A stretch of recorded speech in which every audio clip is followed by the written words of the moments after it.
दक्ष police news, पहिले खाकी मग बाकी। आदिवासी समाजाच्या तरुणीवर पोलीस भरतीचे आमिष दाखवून अत्याचार केल्याची आणि नंतर तिला गुंगीचे औषध देऊन वेश्याव्यवसाय करणाऱ्या महिलांना विकल्याची अत्यंत धक्कादायक आणि संतापजनक घटना विक्रमगड तालुक्यातून समोर आली आहे। आरोपीने पीडित तरुणीला पोलीस होण्याचे आमिष दाखवले आणि तिच्याशी बोईसर येथे बळजबरीने शरीर संबंध केले। एवढेच नव्हे तर आरोपीने तिला गुंगीचे औषध देऊन बेशुद्ध केले आणि नंतर वेश्याव्यवसाय करणाऱ्या महिलांना विक्री केली।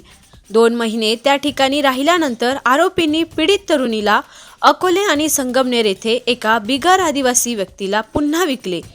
या व्यक्तीने तरुणीशी बळजबरीने लग्नही केले।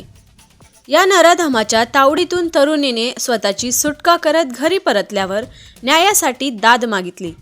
सुरुवातीला पोलीस ठाण्यात तिची तक्रार घेतली गेली नाही, तेव्हा तिने लाल बावटा संघटनेच्या कार्यकर्त्यांशी संपर्क साधला।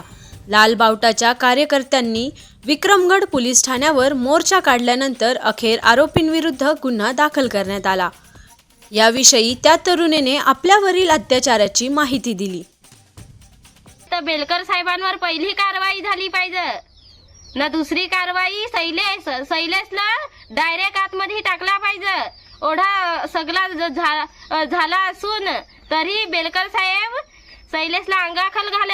शैलेशला अधोगार सांगा त्या पाय बंदकी हा त्याच्या घरी जाऊन मी ये असा तसा ना आता ओढा या प्रकरण या झाला तरी बेलकर साहेब त्यावर काही कारवाई करत नाही।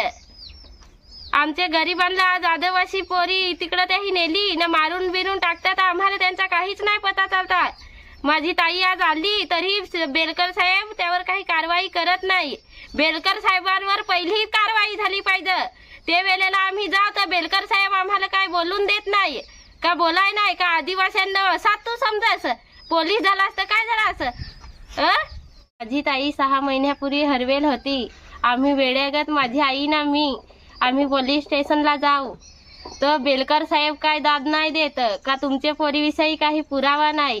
शैलेशची बायको आमच्या घरी आलेली ना विचार का तुमची पोरी कुठं गेली ना।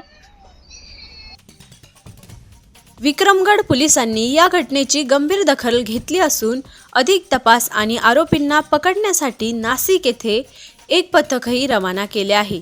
पीडित तरुणी आणि तिच्या कुटुंबियांनी आरोपीवर कठोर कारवाई करण्याची मागणी केली आहे।